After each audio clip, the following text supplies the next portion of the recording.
What was your childhood like? I can imagine. For me, my childhood was exciting.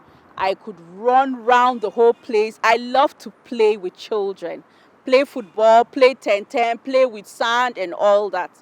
Then, once upon a time, you could actually do all those things. And then suddenly,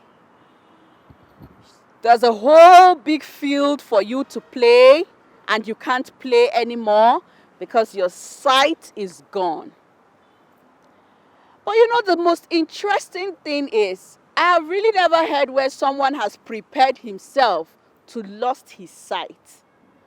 But life is different for different people who have accepted it, that when life offers them broken eggs, they will make omelets.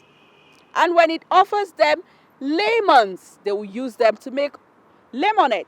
That is the story of my guest today, Theophilus, who actually had his mind prepared for one day he would lose his sight. I'm sure you would like to join us and know more about Theophilus. My name is Toshima Pius Ikirave. On Against All Odds today, we will bring this gentleman to your forefront where he will tell you his own story.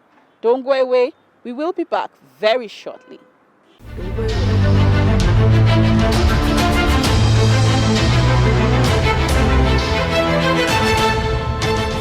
This is Against All Odds.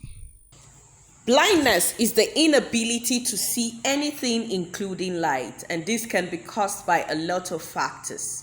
It can be caused by cataract, it can be caused by glaucoma, and so many other factors.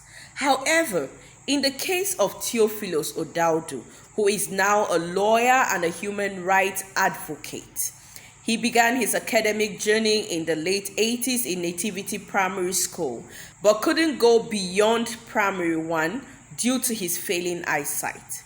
He proceeded to the School of the Blind Children, Hindi, and Boys Secondary School, Gindiri, in Plateau State, where he did very well academically and was awarded the first graduating art student in 2004 among several others.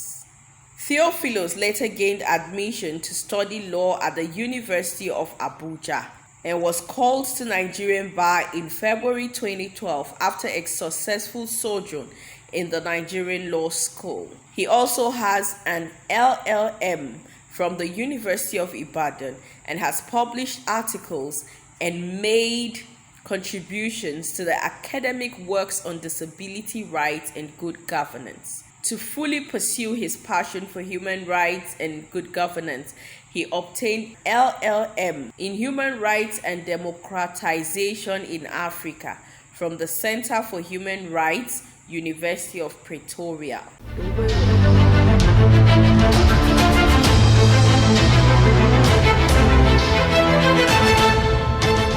It's still Against All Odds on the Nigerian Television Authority, and it was still here with Theophilus. I'm sure you want to know how he started, how he's gotten to where he is. He's here himself, and he will take you through that journey. As an infant, my parents noticed some abnormality with my sight, and so they started seeking medical attention even before I could realize what is happening. Yes, so I did have some operations on my eye and all of that, some medical procedure, and the doctors say it's cataract. That got treated, but it never completely went away. We were told that my sight will dwindle as I grow old, and that was how it becomes. So up to a point I could read. I would say I was partially sighted. I could read. I could interact with other students in the classroom. But as I advance in age and as my class uh, progresses, it gets to a stage where I could no longer do that. And so I went to a special school. But then I still had some side that I could play around with my friends, run around and do all the other things that kids love to do. But also as I grow older, up to about age 12 or thereabout, I realized then that I no longer have the sight to support such day-to-day activity. And that was when I would say I went completely blind. You know, it's only normal that something changed and, you know, maybe something was different. Can you tell us what was different when you finally went blind? It's something I've lived with, and as I grew old, I knew that it was dwindling. I knew with each passing day that I could no longer see like I always did. So it's something I would say I adjusted to as it came. So I didn't really feel it as depressing. I think I just fit into the life. I've, at, I've always mingled with persons with blindness. Like I said, at some point I went to a special school. So what that means was I already accepted that I have this medical issue with my sight. I knew that now I am a blind person. I've always mingled with them. So when the sight was no longer there, I knew it was going to come someday anyway, because my parents have always told me, even as a child, that this is what the doctor says, so I knew it's coming. I would say it for me, because I had seen what the world looked like. I've seen colors, I've seen people, I've seen faces. I already have those imagery in my head and in my mind. So when it happened that I could no longer see those things, I still visualize them with my mind, even up till date. I still imagine a lot of things, and they don't come like abstract to me, because it's just me trying to fit whatever you tell me into what I already know. So it's different for someone who was born completely blind and I've never seen anything. Okay. Being a lawyer, was this part of your childhood dreams to become a lawyer? I think I can only remember having two ambitions. One was to be a lawyer and the other was to be a reverend father. So I think I'm doing one of the things I've always wanted to do. So I would say yes, that's always been a childhood dream. And I didn't nurse that ambition for too long. I think at some point in my secondary school days, I focused more on being a lawyer than being a reverend father. That's because I also weigh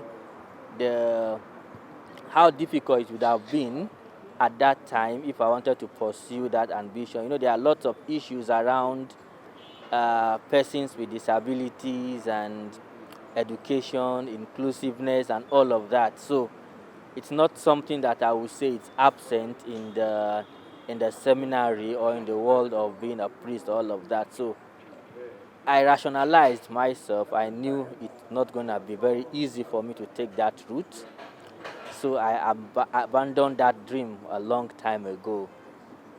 Theophilus is happily married to Joy, and they are proud parents of two lovely daughters, Zita and Gianna.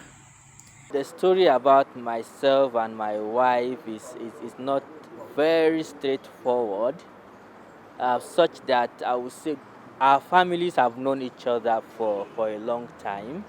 So we watched each other grow. She knew when I was a very young child, and I knew when she was younger as well. So, but we lost touch for a long time, and sometime in 2012 or thereabout, Facebook brought us together again.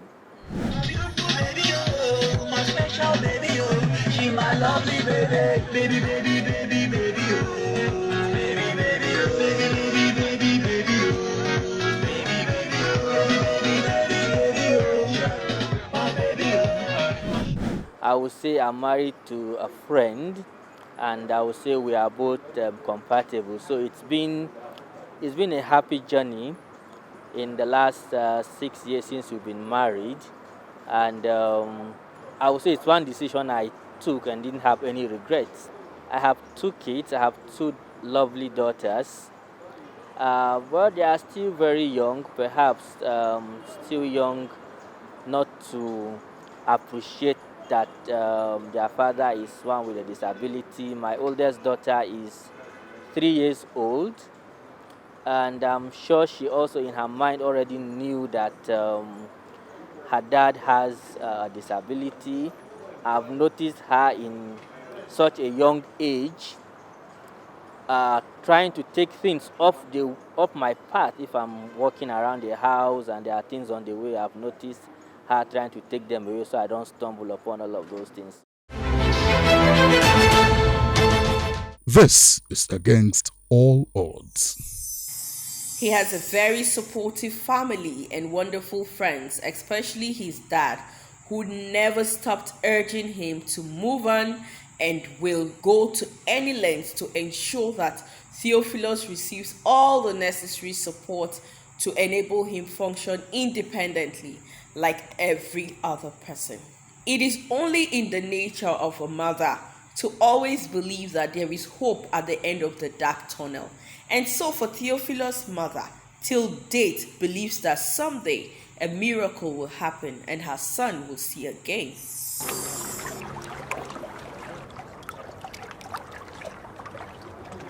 My dad has prepared me emotionally, mentally, and whichever way for whatever it is that is coming. I never see supporting me in terms of pursuing my academics. I live my dream like every other child and every other person. And my mom also has also been supportive. Like you said, they never give up. Mothers.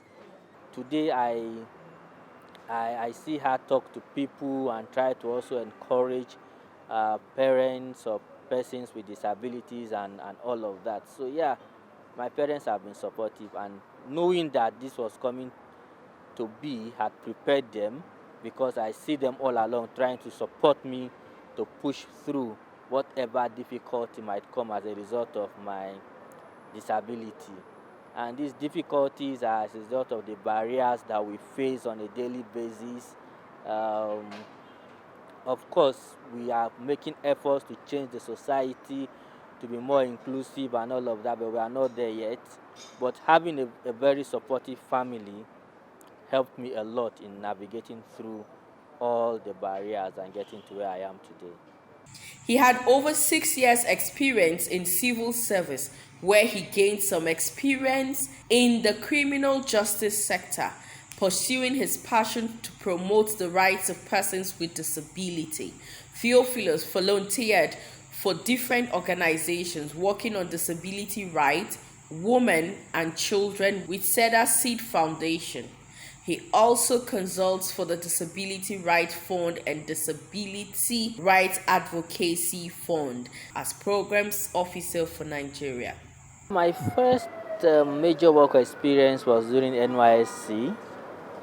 After graduation and call to bar and all of that, I served with the National Human Rights Commission, and I worked there for the 1 year of mandatory national service, after which I also worked with the Kogi State Government, the Ministry of Justice.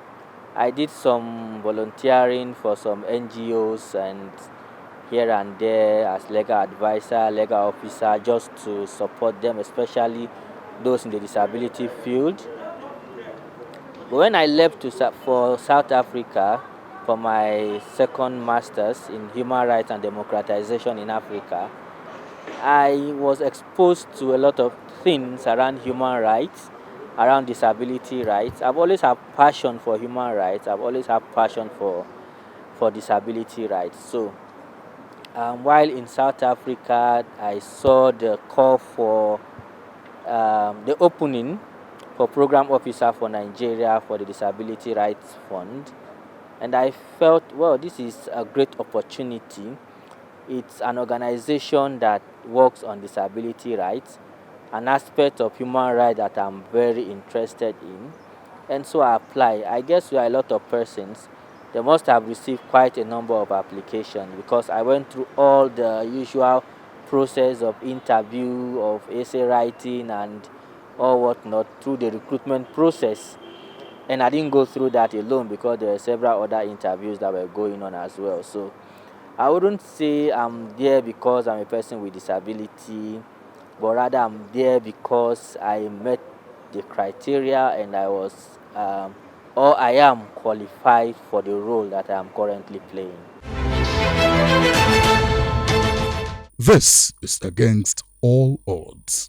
My work includes helping to build a disability movement, helping to get OPDs to implement their projects, push their advocacy, get policy change, get laws enacted, and get government programs to become very inclusive. And I would say it's a very interesting work. We see more and more persons with disabilities and their organizations coming out to advocate, to push, to speak to the government, to respect their rights, and that has been yielding lots of results. So all in all, I would say it's been an interesting role so far. Of course, we are not where we want to be, that the disability community in Nigeria, but we are not where we used to be. Serving humanity is highly fulfilling. When you change the life of a person from being indigent to being independent. The Pampado Foundation has taken 15 years of their life, time, treasure, and love to impact and promote the lives of persons with disability. It has been 15 years of pushing and advocating for the rights of persons with disability in Nigeria. Now that we have a commission for persons with disability set up by this government, the commission should be able to also deal with some of these issues as it regards to independence of the blind person, mobility of the blind person, and safety of the blind person. Then we in Babando Foundation, by the time we have our event this year, which we do annually, we are still going to donate some white cane to persons that are visually impaired. It is with joy and a breath of relief that the Pampado Foundation, after 15 years, counts amongst their numerous achievements the establishment of the National Commission for Persons with Disability. This, for so long, was one of their hearty needs. And so, as they prepare today to mark the 15th year annual event, Pampado Foundation can only count their blessings as they have in their midst to celebrate this day the Honorable Minister, Humanitarian Affairs, Disaster Management and Social Development, Hajia Sadia Omar Farouk, the Executive Secretary, National Commission for Persons with Disability, Mr. James Lalu, and other well-being distinguished Nigerians in disability community and Nigerians at large. They will all converge on the 30th of October at the Ahia Juku Trade and Investment Center to commemorate and celebrate Pampado Foundation at 15. This will take place in Owerri, Nigeria. Let us together with the Pampado Foundation always strive to give voice to the hidden talents. What do you think about the commission now being created and being on ground? How will it enhance the rights of persons with disability? I would say that the commission has a lot of work to do. Like you said, it's been a long time that persons with disabilities have been advocating for a national law that will recognize the rights of persons with disabilities, and not even the ratification of the United Nations Convention on the Rights of Persons with Disabilities made this come earlier. This was ratified some 10 years ago, but we only have this law last year. And so I would say the commission has a lot of work because, of course, it's a government agency, but it's also the go-between for the persons with disabilities and the government.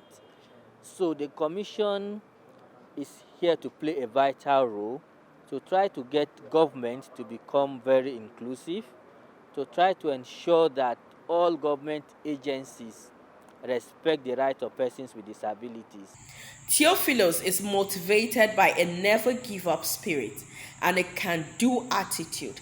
He would like to see a world without barriers and an inclusive and equitable society where all persons, irrespective of their disability, are involved in all aspects of societal life, and a Nigeria where leaving no one behind will be a statement of fact rather than a mere optimism.